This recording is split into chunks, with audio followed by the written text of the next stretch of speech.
Assalamualaikum warahmatullahi wabarakatuh. Alhamdulillahi rabbil alamin. Salatu wassalamu ala asyrafil anbiya'i wal mursalin Sayyidina wa maulana Muhammadin wa ala alihi wa ashabihi ajma'in, amma ba'du. Pada seluruh jamaah salat subuh rahimakumullah, seperti biasa mari kita awali pengajian ini dengan basmalah. Bismillahirrahmanirrahim. Qala al-muallif rahimahullah ta'ala wa nafa'ana bihi bi ulumihi fid dharain amin ya rabbal alamin. Al-bab ats-tsalits wa tsalatsuna fi fadilatis sumti. Bab yang ke-33 tentang keutamaan diam. I'lam annal insana imma ayatakallama aw yaskuta fa idza takallama fa imma bi khairin fa huwa rabihun aw bi syarrin fa huwa khusranun wa in sakata fa imma an syarrin fa rabiha wa imma an khairin fa khusranun falahu fi kalamihi wa sukunihi ribahani.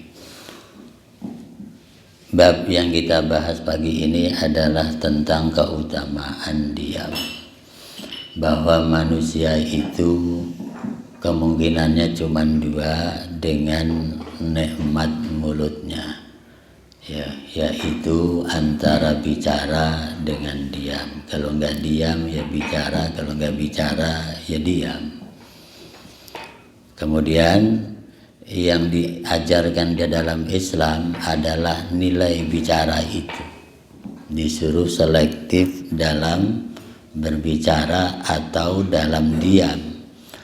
Ada bicara yang mengandung pahala, ada bicara yang mengandung kebaikan. Ada juga diam yang mengandung kebaikan, ada diam yang mengandung dosa. Itu dalam pandangan Islam kayak begitu. Kalau bicaranya baik maka bicaranya berpahala. Kalau diamnya demi kebaikan juga berpahala. Tapi kalau bicaranya mengandung ucapan yang tidak baik ya tentu menimbulkan dosa. Diam juga, yang diam menimbulkan dosa juga ada. Karena ada sesuatu yang harus diucapkan, ada sesuatu yang harus tidak diucapkan. Ya, bahasa Nabi, man kana yu'minu billah wal yaumil akhir falyaqul khairan aw liyasmut. Siapa yang beriman kepada Allah dan hari pembalasan, silahkan bicara yang baik, kalau enggak silahkan diam. Ya, cuman di sini tentu posisi manusia beda-beda. Ada yang ucapannya baik terus, maka dipersilakan bicara terus. Ya. Ada yang ucapannya kadang-kadang nyakiti orang terus, maka lebih banyak dikurangi bicaranya. Itu kemampuannya berbeda-beda. Itulah dalam ilmu Islam lengkap sekali. Sampai ada yang namanya kitab itu judulnya ilmu mantik. Ilmu cuma membahas tentang berbicara. Supaya bicara itu kata-katanya benar, tepat sasaran, menyenangkan orang, menimbulkan pahala, itu dibahas dalam satu kitab tersendiri. Sehingga sekali bicara tidak pernah salah, tidak pernah nyakiti orang. Ya cuman tentu membutuhkan proses yang cukup lumayan. Nyusun kata-kata yang bagus juga perlu berpikir yang baik. Karena kalau enggak main ceplos aja juga mungkin salah ya. Itu kadang-kadang. Qala Nabi sallallahu alaihi wasallam al-afiyatu asyaratu ajza'in tis'atun fis sumti wal asyiratu fil uzlati 'anil nas.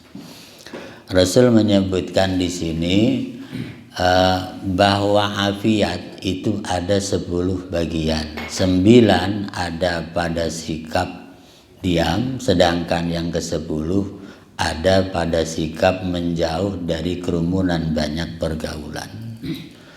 Nah ini kita lihat kata afiat itu juga perlu kita cermati. Ada sehat, ada afiat masalahnya. Sehat dengan afiat memang beda, tapi sering disebut bebarengan. Iya, ada orang sehat tidak afiat, ada orang afiat tidak sehat. Itu makanya sering disebut bebarengan. Iya. Loh, artinya kalau sehat dari intern, kalau afiat dari ekstern. Kalau sehat dari dalam diri sendiri, kalau afiat dari luar dirinya.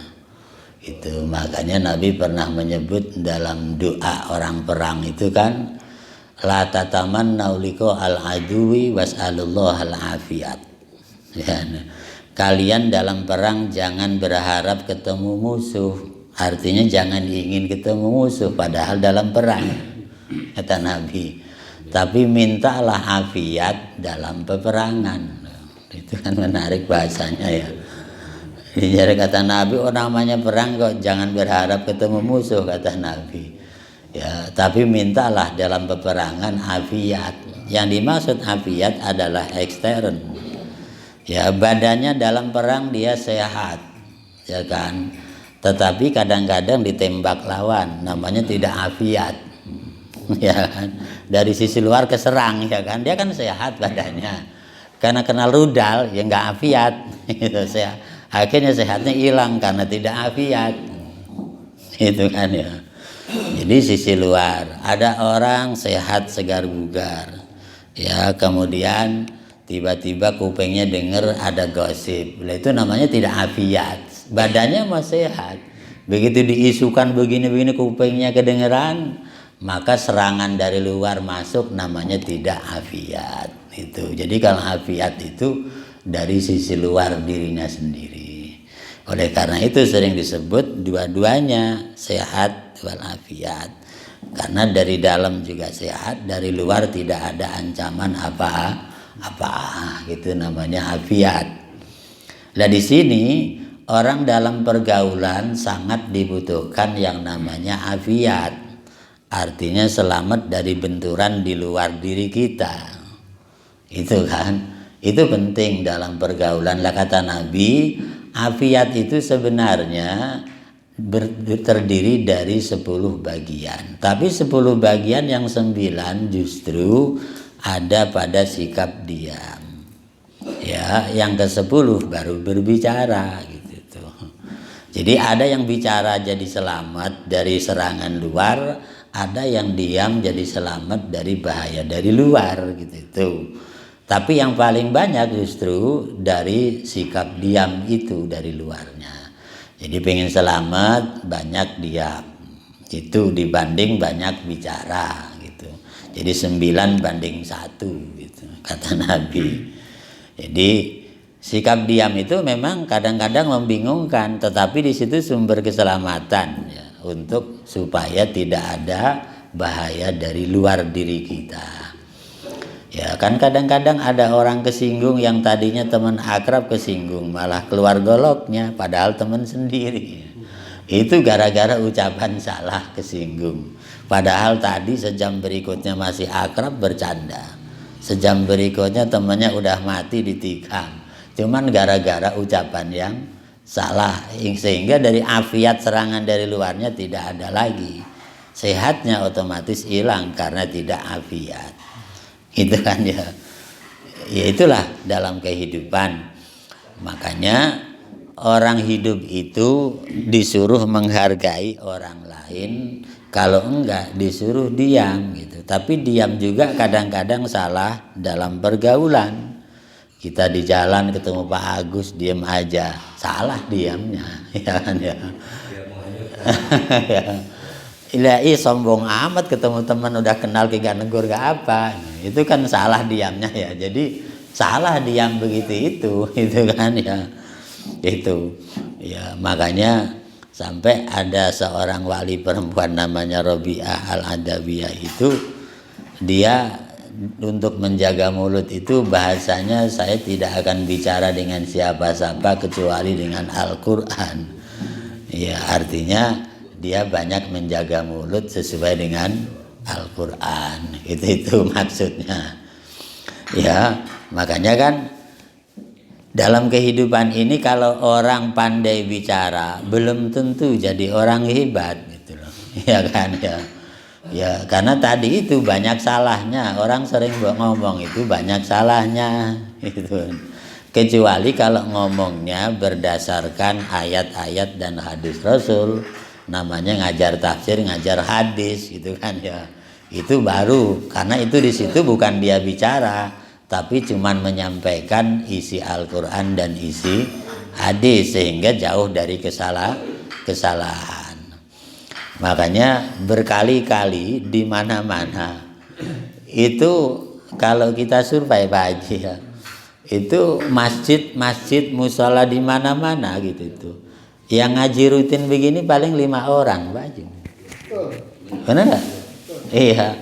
Ini musola segini ini banyak ini segini ini yang ngaji banyak loh Pak Haji. Masjid kalau kita keliling ya, itu yang ngaji itu paling 5 orang, 6 orang. Jadi kalau ada musola pengajian jamaah segini banyak, luar biasa gitu loh Pak Haji. Kenapa sebabnya? Ternyata sebabnya tadi itu ketika dia bikin pengajian, kadang-kadang kan ngundang mubalik Jakarta, mubalik dari mana-mana. Akhirnya satu dengan yang lain bicaranya beda-beda. Akhirnya ada yang kesinggung, akhirnya tidak ke masjid gitu. Itu sebabnya ya. Iya kan pundung kata Pak Haji. Kenapa? Ya karena bicara nggak pakai, dianya cuma ceramah doang, nggak pakai tafsir, nggak pakai hadis gitu kan. Ya kan namanya bicara doang nggak pakai pijakan Pak Haji.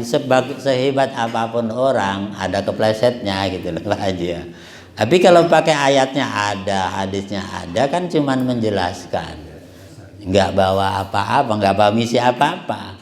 Tapi kalau orang-orang cuma ceramah tanpa referensi kan biasanya tadi kadang-kadang sentimen ya kan ya Pak Haji. Dia ingin menyampaikan misi kelompoknya dan seterusnya, ya pada akhirnya ada jamaah yang tidak sejalan. Akhirnya sepi lagi itu kan. Itu. Lah nyatanya memang ngaji itu hidayah Allah. Bukan karena pematerinya tidak hebat, enggak. Karena memang hidayah Allah. Ya sampai saya nanya Pak Profesor Tihami, mantan rektor IAIN, itu kan orang pinter ya. Iya, orang Domas, orang Pontang ya. Orang pinter lah, namanya profesor nggak pinter bagaimana ya. Saya tanya, pengajian Pak Kiai memang di Pontang di kampungnya kan, di masjid kampungnya sendiri gitu kan. Kan dia tiap seminggu sekali ngaji di sana di kampungnya, di masjidnya. Saya nanya jamaahnya berapa? Jamaahnya cuma 5 orang Ustaz. Itu jadi pematerinya profesor yang hadir 5 orang loh Pak itu ya. Ya karena memang ngaji itu hidayah gitu loh. Persoalannya kan kembali ke hidayah tadi gitu loh. Iya kan bukan karena pematerinya tidak profesor gitu loh. Iya kan ya. Loh itu nyata loh Pak Haji. Jadi enggak direkayasa enggak gitu itu. Sama juga di Gumilang Sakti masjid itu sama gitu, zamannya 5 orang, 6 orang gitu itu. Ya kayak tadi itu persoalannya, hidayah Allah itu memang penting. Iya, ya gitu itu. Nah itu makanya lagi-lagi tadi orang banyak bicara kalau nggak pakai pijakan yang benar sering keliru, sering salah. Sehingga banyak yang tersinggung di sana. Itu rata-rata sebabnya kayak begitu. Dan itulah yang perlu dipahami. Tapi setelah diganti pakai materi biasanya stabil. Karena memang tidak ada singgung sana singgung sini, uang kitabnya ada. Iya kan bukunya ada, tafsirnya ada kok. Mau nyinggung kemana? Uang itu ajaran Nabi disampaikan doang. Ya makanya tidak ada orang yang memberi nasihat kecuali nasihat dari Rasulullah. Jadi orang tidak berhak memberi nasihat kecuali hanya menyampaikan nasihat dari baginda Rasulullah Sallallahu Alaihi Wasallam. Gitu itu. Ya makanya sedikit salah bisa bermasalah karena tidak pakai referensi tadi. Nah, selanjutnya Nabi menyebutkan qala alaihi salatu wassalamu likulli syai'in najasatun wa najasatul lisani al bid'atu. Segala sesuatu itu biasanya ada najisnya. Sedangkan najis lisan atau ucapan adalah ucapan yang busuk atau ucapan yang menyakiti orang lain, yaitu ucapan yang keji. Jadi nyatanya kekejian itu bisa muncul dari siapapun, ucapan keji itu ya. Bisa muncul dari kaum intelek, bisa muncul dari orang awam gitu ya, bisa muncul dari preman, itu kata keji. Ya, makanya kalau ada anggota dewan berantem ucapannya nggak enak didengar, itu namanya ucapan busuk kan ya. Padahal dibilang nggak pinter ya pinter semua ya. Itu. Makanya penguasaan nafsu itu jadi penting. Karena ketika orang cerdas nafsunya nggak terkendali, ucapannya juga busuk-busuk juga gitu kan ya. Itu makanya Islam itu bahasanya rapi sekali, qad aflaha man zakkaha wa qad khaba man dassaha. Jadi orang yang beruntung itu orang yang mampu membersihkan hatinya. Artinya memang hatinya bersih, otomatis pikirannya juga bersih. Itu biasanya. Nah di sini lah termasuk kunci dari keselamatan lagi afiat tadi adalah uzlah anin nas, menjauh dari pergaulan banyak orang. Nah, berarti harus ke gunung kali ya. Nyepi ya, uzlah itu kalau kita nyebutnya nyepi ya, semedi ya. Iya, intinya bukan begitu. Orang nyepi itu karena nggak kuat menghadapi pergaulan ramai. Itu bagus. Kalau memang nggak kuat menghadapi pergaulan ramai, pilihan selamat dan afiatnya adalah nyepi, menyendiri maksudnya. Ya, tapi kalau dia mampu bergaul jauh dari yang namanya dosa, itu lebih baik. Gitu ya kan ya. Ya maksud saya begini, bergaul itu lebih baik daripada sendiri atau menyendiri. Ya, tetapi menyendiri lebih baik daripada pergaulan yang jahat. Itu kan pilihannya kayak begitu. Ya, bergaul lebih baik daripada sendiri kalau bergaulnya yang baik. Tetapi sendiri lebih baik daripada bergaul yang tidak baik. Itu pilihannya. Ya makanya kalau orang sholat khusyuk di atas gunung itu ya biasa aja karena di atas gunung. Ya orang nggak ada yang ganggu, cucunya nggak ada, semuanya nggak ada, udah pasti khusyuk sholatnya.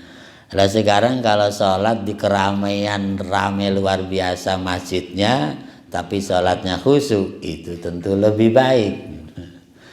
Ya kan, sholat di kota besar khusyuk lebih baik daripada sholat di gunung khusyuk gitu loh maksudnya. Iya karena nggak ada tantangan gitu kan ya. Ya cuman susah, kita menghafal Al-Quran kanan kirinya ribut, kan nggak hafal-hafal biasanya. Susah di sana. Iya kan, kita mau zikir khusyuk kanan kirinya rame, ya susah juga kan. Ya, makanya tadi ya yang ke-10-nya supaya jauh dari bahaya dari luar tadi yang disebut dengan afiat adalah menjauh dari pergaulan ramai alias menyendiri. Ya awal Ramadan kemarin saya ketemu orang yang gak sengaja lagi ngobrol santai, ketemu orang lagi sholat, habis sholat ngobrol, ternyata mantunya Kiai Mufasir. Ya, dan nanya, kabarnya Pak Kiai lagi hilang. Iya Ustaz, kata anaknya iya. Hilang gimana sih?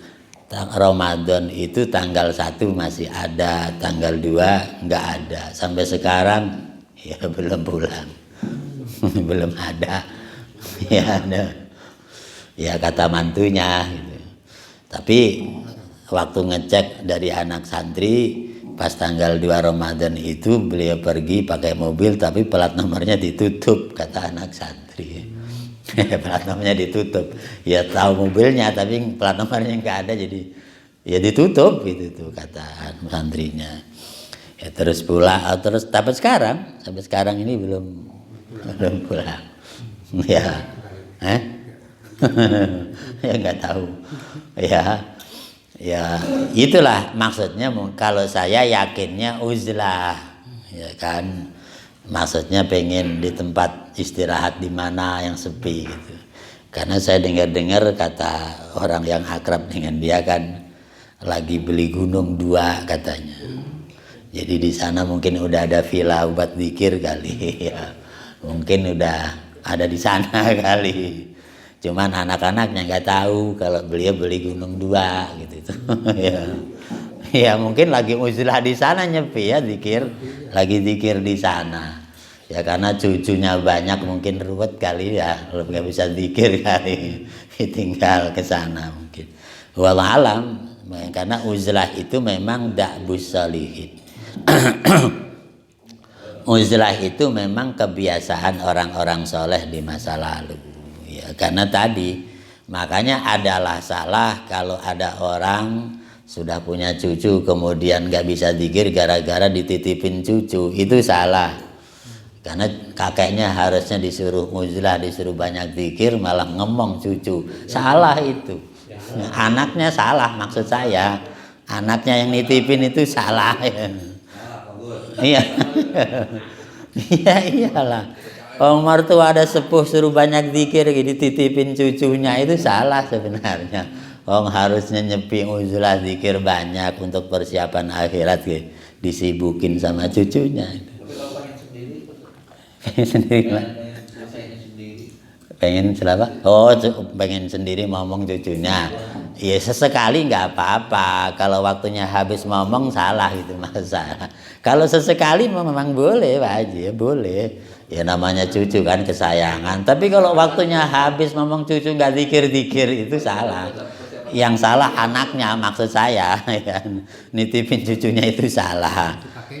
Iya, kalau kakeknya kan tadi waktunya fokus ya fokus ya. Nanti capek zikir baru ngomong cucu, boleh nggak apa-apa gitu. Maksud saya jangan dihabiskan waktunya kayak pembantu gitu itu. Jangan, nggak boleh. Itu anak yang nggak baik ya. Iya, walaupun anaknya presiden tetap aja salah itu Pak Haji ya. Iya, karena porsinya beda di sana. Porsi orang sepuh itu kan memang harus banyak ketenangan, banyak zikir, jangan disibukkan gitu-gitu lagi. Ya sesekali boleh, ya sesekali mah boleh kan. Ya karena sayang cucu kan itu boleh aja, tapi jangan dihabiskan waktunya untuk itu gitu. Ya. Lah di sini ya makanya di sini benar bahwa semua ucapan yang terucap oleh manusia baik atau buruk semuanya tidak ada yang hilang dari sejak kita lahir sampai kita dipanggil Allah misalnya, itu tetap nggak ada yang hilang. Makanya kalau kita belajar di dalam ilmu teknologi sekarang kan ada teknologi yang bisa merekam suara di udara. Ya sekarang ada teknologi yang bisa merekam suara di udara begini, lemparkan nanti rekamannya udah banyak sekali. Dari suara siapa itu masuk semua yang dulu pernah terucap dari kecil sampai tua. Bisa dicuri itu orangnya. Itu. Jadi suara adzan lah, suara tangis kita lah, suara apa kita dulu masih ada semua. Ya. Dan bisa direkam di zaman sekarang dengan teknologi yang sekarang. Gitu itu. Jadi kalau sekarang ada cerita apa teknologi sadap ya, teknologi sadap ya Pak Haji. Karena teknologi sadap itu sekarang yang paling canggih buatan Jerman, yang kedua buatan China. Alat sadap itu. Termasuk yang dulu nyadap Bu Atut itu alat dari Jerman itu. Jadi laptop mati disadap dari jalan depan kan itu. Kan nggak masuk kantor hari Sabtu. Kan hari Sabtu ya waktu Pak Haji, hari Sabtu kok nggak ada orang di kantor, laptopnya juga mati semua. Tapi bisa disadap dari jalan depan kantor gubernur itu oleh KPK. Itu teknologi dari Jerman tadi itu. Ya itu. Lah itu paling canggih sekarang. Yang punya Kejaksaan Agung. MA aja nggak punya, yang punya Kejaksaan Agung. Ya itu. Kapolri juga nggak punya, yang canggih itu tadi dari Jerman yang punya Kejaksaan Agung itu. Itu lah artinya mirip dengan rekaman tadi gitu loh maksud saya Pak Haji. Bisa ngerekam suara orang.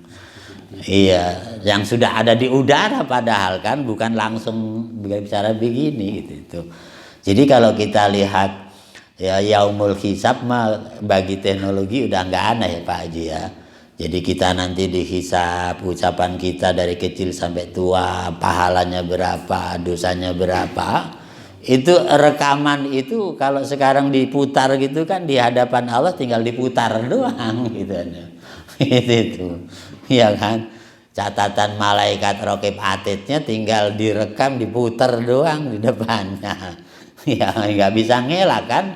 Itu yang disebut yaumul hisab. Makanya kata Nabi, orang berucap buruk berarti dosa dari mulut. Tapi dosa dari mulut juga bisa dihapus dengan istighfar dari mulut, kan begitu itu.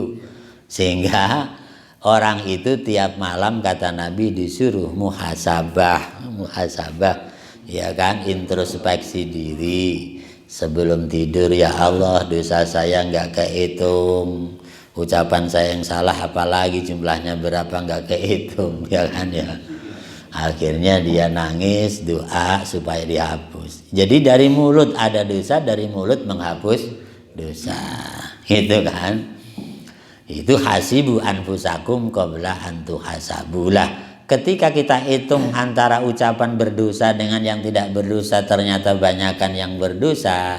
Kata Nabi di samping istighfar jangan tidur dulu, suruh baca Quran dulu dan yang lain-lain supaya semuanya terhapus dan kita dapat pahala berikutnya. Itu tiap malam mestinya, gitu kan ya. Ya jadi ya kan biasanya orang-orang itu yang suka susah tidur kan mikirin utang ya. Iya, bukan mikirin dosa masa lalu gitu ya. Mau tidur pelotat nggak tidur katanya mikirin utang. Harusnya pelotat itu mikirin dosa masa lalu gitu itu. Iya, biar ya, biar kehapus. Ya, namanya taubat. Menyesali dosa masa lalu itu namanya taubat kan. Jadi menyesali dosa masa lalu berarti menghapus dosa gitu itu. Nah, disinilah ucapan-ucapan yang baik itu perlu diatur dengan iman, dengan akhlakul karimah, dan itu sudah dicontohkan oleh Nabi. Nabi kadang-kadang ditanya diam, karena kalau Nabi berucap takut malah kemana-mana, gitu kan ya. Ya sama kayak Nabi ketika sholat tarawih kan Nabi nyebutnya nggak sholat tarawih kan. Ya begitu masuk Ramadan tanggal 1 Nabi tengah malam datang ke masjid, diintip sama sahabat, ternyata Nabi ke masjid. Lalu diikuti di belakang oleh beberapa orang, satu riwayat menyebutkan cuma 3 orang. Lalu kemudian ikut di belakang Nabi, ikut sholat. Ya, setelah itu Nabi nggak ke masjid lagi. Ya. Kemudian tanggal 5 Ramadan datang lagi ke masjid, diintip lagi. Sahabat ikut lagi, ya. Agak banyakan berikutnya, lebih dari 10 orang, nggak ke masjid lagi Nabinya. Ya berikutnya yang ketiga kalinya sekitar hari ke-10 Nabi datang lagi. Nah di sana banyak yang ikut sholat di masjid. Ya setelah itu Nabi nggak ke masjid-masjid sampai akhir Ramadan. Nah itu Nabi ditanya, Rasul kenapa nggak ke masjid lagi? Iya, saya takut kalau kamu ikut-ikut terus nanti dianggapnya sholat wajib, kalian gak kuat, kata Nabi. Iya, Nabi bahasanya gitu. Kalau saya datang lagi nanti dikira sholat saya ini wajib, kamu gak kuat karena lama sholatnya. Itu. Jadi Nabi gak datang karena kasihan gitu. Iya, kasihan kepada umat, takut sholat tarawih jadi wajib gitu. Sehingga Nabi tidak datang lagi. Gitu. Ya artinya ya salat tarawih memang salat tarawih artinya gembira gitu. Bagi yang senang ibadah ya silahkan kan. Tapi bagi yang capek nggak sholat juga nggak dosa kan ya. Itu kan Pak Haji ya. Ya cuman Ramadan kata Nabi ibadah sunnah pahalanya sama dengan wajib gitu doang kan ya. Gitu itu. Jadi itu Rasul suka begitu. Kadang-kadang Nabi cuma diam doang, kadang-kadang cuma mengangguk doang. Ya, artinya takut bicara malah jadi maknanya luas malah bingung gitu kan. Gitu. Ya makanya kalau ada orang tua suka nyuruh anak ya, kadang-kadang orang tua ngelarangnya cuma nunjuk mulut doang, diam gitu doang kan. Itu maksudnya takutnya kalau bicara malah jadi luas maknanya, jadi bingung gitu. Maksudnya mempersempit ya keterangan itu biar tidak terlalu luas, akhirnya orang susah memahaminya. Itu waqala sallallahu alaihi wasallam man somata naja. Siapapun yang bersikap diam untuk mengucapkan sesuatu yang enggak ada pahalanya, maka dia akan selamat dari resiko buruk, dari cercaan orang, dan dari resiko di yaumul hisab nanti. Itu ya, makanya orang hidup itu harus membagi dalam berucap yang baik-baik, yaitu berucap yang menggunakan akhlakul karimah. Kalau enggak, diisi aja dengan zikir. Ya, zikir itu bisa baca Quran, bisa yang lain gitu kan. Ya cuman kalau mampu selalu berucap dengan akhlakul karimah itu bagus sekali. Ya cuman begini, orang bicara itu kalau makin lama biasanya makin lelah pikirannya makin kacau gitu kan. Jadi benar kalau dalam dunia pendidikan itu oleh pakar pendidikan jangan ngajar tidak sesuai dengan anak didik. Itu benar. Karena apa? Nyatanya manusia itu kuat menangkap pembicaraan dengan konsentrasi baik, itu kuatnya nggak lama. Ya, ada yang mengatakan konsentrasi orang itu paling lama kuatnya cuma 10 menit. Ya. Jadi kalau kita ngajar sekolah 1 jam, sebenarnya kemampuan konsennya cuma 10 menit. Gitu. Artinya lebihnya 10 menit udah pasti ngaco. Enggak konsen gitu Pak Haji ya. Makanya itu juga beda-beda. Ada yang konsennya kuatnya semenit doang loh Pak Haji. Anak-anak yang bodoh itu, yang tell me ya, yang mikirnya lambat itu, konsennya paling kuatnya semenit Pak Haji. Makanya kalau gurunya ngajar kebanyakan, ulah liar malah tidur dia ya Pak Guru ya. Anak-anak itu gurunya ngomong malah tidur karena memang konsennya kuatnya semenit doang ya. Disuruh jelasin sejam, waduh puyeng dia tidur malah gitu. Memang benar ya. Konsen orang itu jarang yang kuat lama, paling lama 10 menit gitu kan. Kalau Pak Jainul ngaji begini kan kuat konsentrasinya 10 menit, lebihnya ngantuk gak ya? Enggak ya Pak Sarul ya? Enggak ya. Ya karena ada kuenya jadi gak ngantuk gitu. Begitu ngantuk makan kue, begitu ngantuk makan kue ya. Enggak jadi ngantuk begitu kan ya.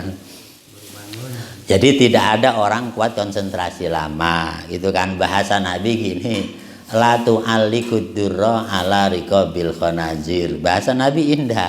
Jangan kamu gantungkan mutiara di leher babi.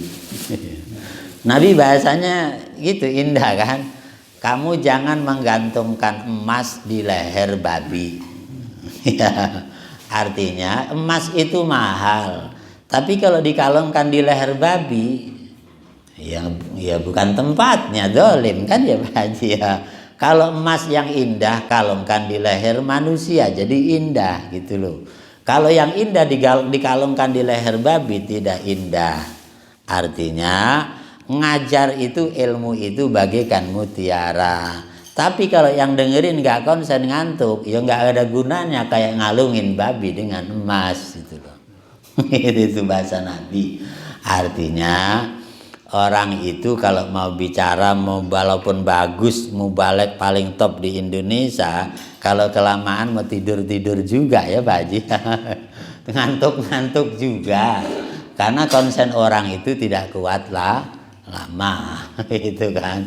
Makanya suka diselingi apalah yang humor lah, apa yang nyanyi. Ya karena konsennya emang sebentar sebenarnya gitu kan ya. Konsennya sebentar. Makanya kenapa profesor-profesor kalau ngajar itu per jam mahal? Karena mereka memang tahu konsentrasinya kuatnya segitu itu gitu. Gitu kan ya. Kuatnya segitu itu gitu.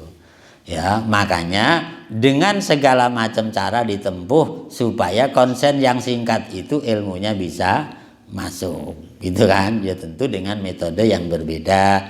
Kalau anak TK mungkin banyak nyanyi, konsennya sebentar, gitu kan ya. Tapi kalau anak-anak SMP kayaknya kalau pakai nyanyi ya udah bukan waktunya lagi, ya kan ya. SMA apalagi ngajar sambil nyanyi udah bukan waktunya lagi. Gitu kan ya. Ya paling humor-humor yang sifatnya ilmu gitu kan baru bisa gitu kan ya. Itu kaitan dengan orang bicara, walaupun bicaranya ngajar, kalau muridnya ngantuk semua kan ya sia-sia doang, capek sekali gitu. Ya kan ya. Gitu itu. Lebih baik tadi sebentar tapi masuk ilmunya. Karena konsen itu seperti itu gitu tuh. Makanya saya termasuk orang yang gak setuju kalau ada sekolah yang disebut full day school. Ya karena ya Pak Haji ya, ada wacana full day school, sekolah seharian. Nggak setuju. Ya karena tadi konsen orang itu kayak begitu modelnya gitu. Jenuh ya Pak Haji ya. Takutnya nanti bukan malah pinter malah ngaco gitu itu. Ya kan gitu itu. Yang bagus ya kayak biasa aja lah, kayak dulu ya Pak Haji ya, sekolah masuk jam 8 gitu ya. Pulang jam berapa sih? Jam 12. Udah pulang gitu kan. Habis pulang istirahat, makan, sholat duhur gitu kan. Nanti tidur sebentar, jam 2 masuk madrasah diniyah, udah fresh lagi gitu kan. Loh itu yang bagus ya saya kira mah. Ya cuman gitu susah ya namanya orang ya, masuk madrasahnya males. Ya karena tidurnya kebablasan sampai jam 3. Ya gitu itu. Ya karena tidurnya habis makan kan, kenyang jadi bablas sampai jam 3 nggak sekolah madrasah. Ya itu kadang-kadang kayak begitu. Jadi yang benar ya kayak yang dulu-dulu aja lah, sesuai dengan kemampuan orang berpikir itu. Ya kalau full day school intinya cuman kayak begitu kan, akhirnya kan main ya kan. Jadi banyak mainnya di sana gitu itu. Ya walaupun makan di situ juga kan ya Pak Haji, setengah pesantren lah. Kalau full day school kan setengah pesantren. Nah, itu mendingan pesantren sekalian gitu kan ya Pak Haji. Ya itu mendingan pesantren sekalian gitu itu. Ya kalau pesantren sekalian ya jelas lah jam 12 istirahat, sholat zuhur berjamaah, makan siang, tidur. Ya kan nanti asar ngaji lagi. Iya itu pesantren. Ya bener gitu kan. Ya kalau full day school tadi kasihan. Capean, lelah sekali. Ya pada akhirnya tadi hasilnya tetap aja tidak maksimal Pak Haji. Hasilnya tetap aja tidak maksimal. Ya saya lihat dari bukti di lapangan kan, anak-anak yang masuk SMP atau masuk pesantren yang unggulan itu kan rata-rata dari SDIT yang full day school itu gitu. Dibanding dengan yang SD abal-abal tetap aja ilmunya sama gitu. Nggak ada bedanya gitu loh. SD abal-abal siangnya kan ngaji. Ya kan, SD abal-abal juga siangnya kan dia sekolah madrasah. Juz amannya apal dari madrasah, tetap aja sama aja kan hasilnya mah. Sama aja hasilnya yang sekolah mahal full day school dengan yang abal-abal sekolah madrasah, tetap aja ilmunya sama gitu loh. Ya kan? Sama aja gitu itu. Ya orang nyatanya anak saya sendiri di pesantren dari SD abal-abal Pak Haji ya gitu. Tapi kan ngaji itu, masuk pesantren bersaing dengan anak SDIT dari Jakarta, Tangerang, dari kota-kota besar, tetap ranking 1 anak saya kok, nggak bisa dikalahkan sama SD yang unggulan gitu kan. Tetap aja kok, masalahnya kan tadi Pak Haji ya, konsentrasi orang itu memang kuatnya segitu gitu itu kan ya gitu itu. Nggak bisa dipaksakan gitu itu. Ya yang enak ya enjoy tadi kan, porsinya segitu ya segitu. Ya makanya kita itu kalau ngundang mubalek sebenarnya pengen yang lama apa yang sebentar kan begitu pertanyaannya ya Pak Haji. Ya kan ya. Saya kira orang pasti gak akan pilih yang lama kok, apalagi khutbah Jum'ah, pilih yang lama apa yang sebentar Pak Haji. Ya, jawab dengan jujur pasti sebentar kan. Loh iya karena memang konsennya segitu itu gitu loh. Lah iya kan gantiin sholat duhur 2 rakaat doang berapa sih gitu loh. Kalau sholat itu 7 menit separuhnya kan. Ya kan 3 menit setengah. Jadi benar khutbah itu yang bagus 3 menit setengah. Paling lama 4 menit lah gitu ya Pak Haji ya. 10 menit. Tidak begitu ngundang khotib, khotibnya profesor, khutbahnya sejam lah, akhirnya orang pada kacau semua, mau masuk kerja ketinggalan, semuanya ketinggalan gitu Pak Haji ya. Malah nggak sesuai dengan syariat itu. Jadi nyatanya memang konsen manusia seperti itu. Ya secara jujur dia akan mengatakan pilih yang singkat karena memang ya porsinya segitu gitu loh. Porsinya segitu itu. Iya, karena khutbah Jum'ah itu dilarang cerita duniawi sebenarnya Pak Haji. Ya khutbah Jum'ah itu nggak boleh cerita duniawi, cerita politik ini politik nggak boleh. Jumat itu untuk akhirat. Seminggu sekali disebut yaumul akhirah. Ya. Iya, 1 hari 24 jam seminggu itu fokus untuk cerita akhirat termasuk Jumatan. Ini udah seminggu 6 hari cerita dunia, masa Jumat diisi cerita dunia lagi. Lah itu jangan gitu itu. Makanya khutbah Jumat jangan cerita pasar segala macam. Jangan, ngapain tiap hari cerita pasar kayak Jumat dipakai cerita pasar lagi ya Pak Jarul ya. Itu pakai cerita kubur kayak cerita neraka kayak cerita surga kayak gitu. Harus ceritanya ke sana gitu itu. Itu makna sholat Jumat ya. Jadi beda dengan pidato biasa. Kalau ceramah biasa muludan itu silahkan aja, tapi khutbah Jumat beda. Gitu itu. Harus mengarah ke akhirat, minimal kalau nggak akhirat cerita masalah keimanan, keislaman, akhlakul karimah, alam kubur lah. Itu paling tidak kalau nggak cerita di akhirat sana. Itu seminggu sekali, masa cerita akhirat masih diganti lagi kan ya. Seminggu sekali, 6 hari udahlah untuk dunia udah dikasih 6 hari. Nah ini jadi ternyata bicara itu penting kalau memang ada faedahnya, tapi kalau menimbulkan dosa lebih baik diam kata Nabi. Inilah yang dapat dibacakan, mudah-mudahan ada manfaatnya. Terima kasih dan mohon maaf. Assalamualaikum warahmatullahi wabarakatuh.